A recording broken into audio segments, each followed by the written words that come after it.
नमस्कार, मैं अर्चना शर्मा चढ़ती कला टाइम टीवी देख रहे सभी दर्शकों का स्वागत करती हूं। आप देख रहे हैं उत्तर प्रदेश के समाचार। लोकसभा चुनाव को लेकर यूपी में तीसरे चरण का चुनाव प्रचार जोरों पर है। इस बीच पार्टी के बड़े रणनीतिकार अमित शाह का यूपी प्रवास बढ़ गया है और मैराथन बैठकों का दौर भी शुरू हो गया है। केंद्रीय गृह मंत्री अमित शाह आज लखनऊ में संगठनात्मक बैठक करके लोकसभा की तैयारियों की समीक्षा करने वाले हैं। इससे पहले गृह मंत्री ने बरेली, बदायूं और सीतापुर में जनसभाएं की हैं। वहीं इसके बाद आज बीजेपी की बड़ी बैठक भी है। आज लोकसभा चुनाव के बचे हुए चरणों पर बड़ी बैठक होने जा रही है। इसमें अवध क्षेत्र में लोकसभा चुनाव की तैयारियों पर भी चर्चा की जाएगी। बैठक में गृह मंत्री अमित शाह, प्रदेश संगठन महामंत्री धर्मपाल सिंह, प्रदेश अध्यक्ष भूपेंद्र चौधरी मौजूद रहेंगे। समीक्षा के बाद गृह मंत्री लखनऊ में ही रात्रि विश्राम करेंगे। उत्तर प्रदेश में लोकसभा चुनाव के 2 चरणों का मतदान हो चुका है और अब तीसरे चरण में 10 सीटों पर 7 मई को वोट डालने जाने हैं।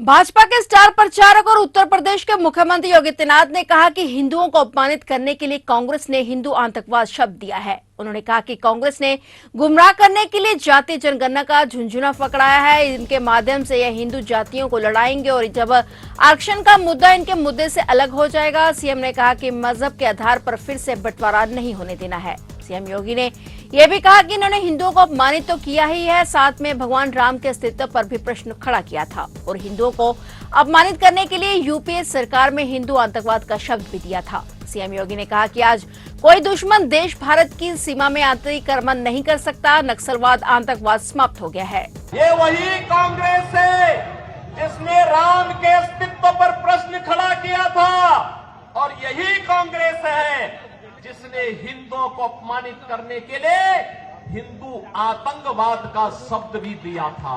हिंदू आतंकवाद, क्या हिंदू आतंकवादी होता है क्या? ये कांग्रेस के लोगों को क्या हो गया था? यूपीए की सरकार थी और तब इन्होंने हिंदू आतंकवाद शब्द भी दिया था।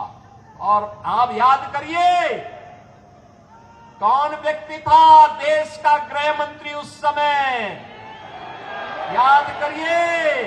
उसी के लोग, उसी के परिवार के लोग आज चुनाव लड़ने के लिए यहां पर अपने खूनी पंजे के साथ आपके बीच में आए होंगे और उसी से सावधान करने के लिए मैं आपके बीच आया हूं, आपसे कहने के लिए।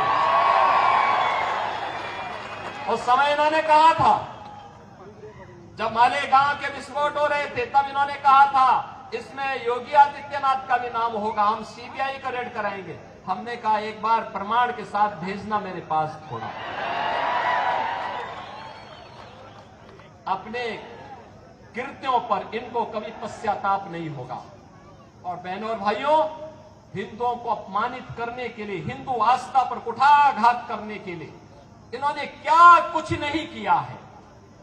कांग्रेस साथी तो 65 वर्षों तक शासन करने का उसे अवसर मिला था। वह भारत को दुनिया की एक बड़ी ताकत बना सकती थी, देश को नक्सलवाद, आतंकवाद से मुक्त कर सकती थी। लेकिन आतंकवाद की जड़ कांग्रेस, देश के अंदर नक्सलवाद की समस्या कांग्रेस ने दी, गरीबी कांग्रेस ने दी, भ्रष्टाचार कांग्रेस ने दिया, देश की सुरक्षा में सेंध कांग्रेस ने लगाया। उत्तर प्रदेश में इटावा जिले के भरथना रेलवे स्टेशन के पास एक महिला ने अपने 5 वर्षीय बेटे के साथ ट्रेन के आगे कूदकर कथित तौर पर आत्महत्या कर ली। पुलिस ने जानकारी दी। पुलिस ने बताया कि 25 वर्षीय रश्मि अपने 5 वर्षीय बेटे आर्यन के साथ एक यात्री ट्रेन के आगे कूद गई, जिससे दोनों की मौके पर ही मौत हो गई। पुलिस ने शवों को पोस्टमार्टम के लिए भेज दिया है। सूत्रों से मिली जानकारी के मुताबिक एक 25 साल की महिला अपने 5 साल के बेटे को लेकर भरथना रेलवे स्टेशन के पास पहुंची और वह वहां पर ट्रेन के आने का इंतजार करने लगी। स्टेशन पर जैसे ही पैसेंजर ट्रेन आई तो महिला ने अपने बेटे को गोद में लेकर ट्रेन के सामने छलांग लगा दी। आसपास के लोगों ने जब ये देखा तो हड़कंप मच गया। उन्होंने तुरंत इसकी सूचना रेलवे प्रशासन को दी। सूचना मिलते ही पुलिस मौके पर पहुंची और घटना का जायजा लिया गया। पुलिस ने महिला और बच्चे के शव को कब्जे में लेकर उनकी पहचान कराई है। राजकीय रेलवे पुलिस के थाना प्रभारी ने बताया कि प्रथम दृष्टया ऐसा प्रतीत होता है कि महिला घरेलू विवाद को लेकर परेशान थी। पुलिस मामले की जांच में जुटी हुई है। उत्तर प्रदेश में महराजगंज जिले के ब्रजमनगंज थाना क्षेत्र के गांव में एक ईंट भट्टे की दीवार गिरने से 2 महिलाओं समेत 3 लोगों की मौत हो गई। अधिकारियों ने जानकारी दी। फरेदा क्षेत्र के उप जिलाधिकारी नवीन कुमार ने बताया कि ब्रजमनगंज के करमहा गांव में एक ईंट भट्टे की दीवार गिरने से यहां श्रमिकों के तौर पर काम करने वाली 2 महिलाओं और एक पुरुष की मौत हो गई। साथ ही 2 अन्य लोग घायल हो गए। सभी मृतक झारखंड के निवासी थे। उन्होंने बताया कि मौके पर पहुंची पुलिस ने शवों को पोस्टमार्टम के लिए भेज दिया है। घायलों को इलाज के लिए सिद्धार्थनगर के मेडिकल कॉलेज ले जाया गया है। मौके पर स्थानीय प्रशासन आगे की जांच में जुटा हुआ है। बता दें कि ईंट निकासी के दौरान अचानक दीवार भरभराकर श्रमिकों के ऊपर गिर गई, जिससे वहां कार्य कर रहे 5 श्रमिक दब गए। दीवार गिरते ही वहां अफरी तफरी मच गई और एसडीएम ने बताया कि घटना की जाँच कराई जा रही है। ग्राम पंचायत नौसागर में जो थाना ब्रजमनगंज में लगता है और तहसील फरेंदा में आता है, उसमें एक ईंट के भट्टे में एक दीवार गिरने से दुर्घटना होने से 3 लोगों की मृत्यु हो गई। 2 महिलाएं और एक पुरुष थे जो मृतक हैं।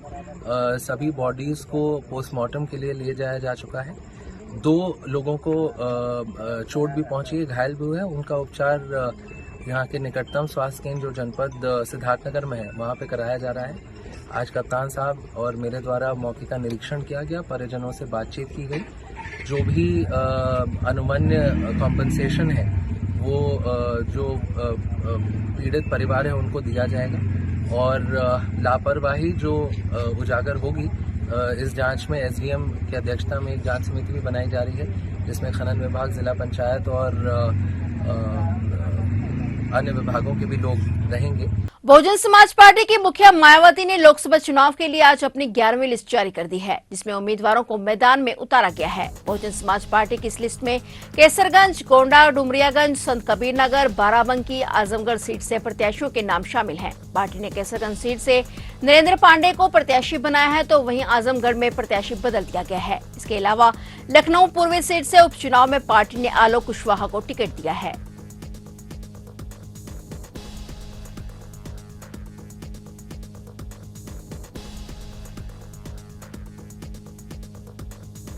उत्तर प्रदेश की राजधानी लखनऊ में जलकर निगम की लापरवाही से 2 कर्मचारियों की जिंदगी खतरे में पड़ गई। वजीरगंज इलाके में चल रहे सफाई कार्य के दौरान बिना सेफ्टी के 20 फीट गहरे सीवर में उतरे 2 कर्मचारियों की दर्दनाक मौत हो गई। फायर विभाग की टीम ने लगभग 1.5 घंटे की कड़ी मुशक्कत के बाद दोनों कर्मचारियों को बेसुध हालत में बाहर निकाला, जिसमें एक की मौके पर ही मौत हो गई, जबकि दूसरे ने अस्पताल में इलाज के दौरान दम तोड़ दिया। बताया जा रहा है कि सीवर में बाप बेटे की मौत पर प्रत्येक व्यक्ति को 30-30 लाख रुपए का मुआवजा मृतक परिवार को देने का ऐलान किया गया है। मुआवजे की राशि का भुगतान के स्पैन करेगी। वहीं आगे के भविष्य में ऐसी घटना न हो, इसके रोकने के लिए सभी शहरी निकायों को सुरक्षा उपायों को सख्त लागू करने के निर्देश दिए गए हैं। इसके अलावा इस मामले में 2 इंजीनियर भी सस्पेंड कर दिए गए हैं। पूरा मामला लखनऊ के वजीरगंज थाना क्षेत्र स्थित रेजिडेंसी पार्क के सामने का है, जहां 2 जलकल कर्मचारी 20 फीट गहरे सीवर में बिना सेफ्टी इक्विपमेंट के काम करने उतरे थे और इस दौरान यह हादसा हो गया।